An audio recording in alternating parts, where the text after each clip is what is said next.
Seorang remaja yang memamerkan alat vitalnya diamankan di sekitar Universitas Sarjana Wiyata, Taman Siswa UST di Umbul Harjo, Kota Yogyakarta. Remaja berinisial IL, 20 tahun ini ditangkap setelah melakukan aksinya terhadap seorang mahasiswi.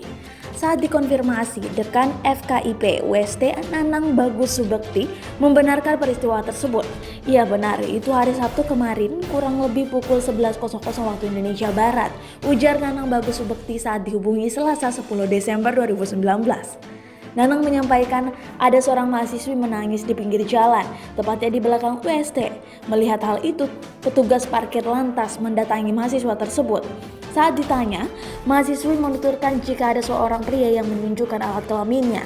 Setelah menunjukkan ciri-cirinya, petugas parkir dan satpam lalu mencari pelaku. Pelaku berhasil ditangkap lalu dibawa ke dalam kampus, ucapnya.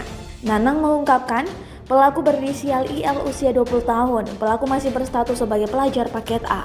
Saat saya tanya, yang bersangkutan ini mengakui perbuatannya, tegasnya. Dari cerita korban, IL ini ternyata sudah 2 kali melakukan aksi serupa. Pelaku memang sengaja datang ke sekitar UST untuk melakukan aksinya. Korban ada yang lihat sudah 2 kali seperti itu. Jadi dia, IL, itu sering lewat dengan menggunakan sepeda bebernya.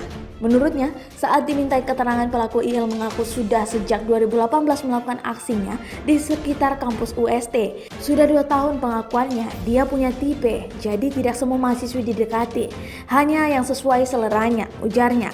Usai diminta keterangan, IL lantas diserahkan ke Polsek Umbul Harjo. Sementara itu, Kapolsek Umbul Harjo Kompol Alal Prasetyo menuturkan IL tidak dilakukan penahanan dan diselesaikan secara kekeluargaan. Pelaku tidak ditahan dan diselesaikan secara kekeluargaan sehubungan dia punya riwayat sakit jiwa berdasarkan keterangan pihak keluarga masyarakat tempat tinggalnya, ujar Kapolsek Umbul Harjo.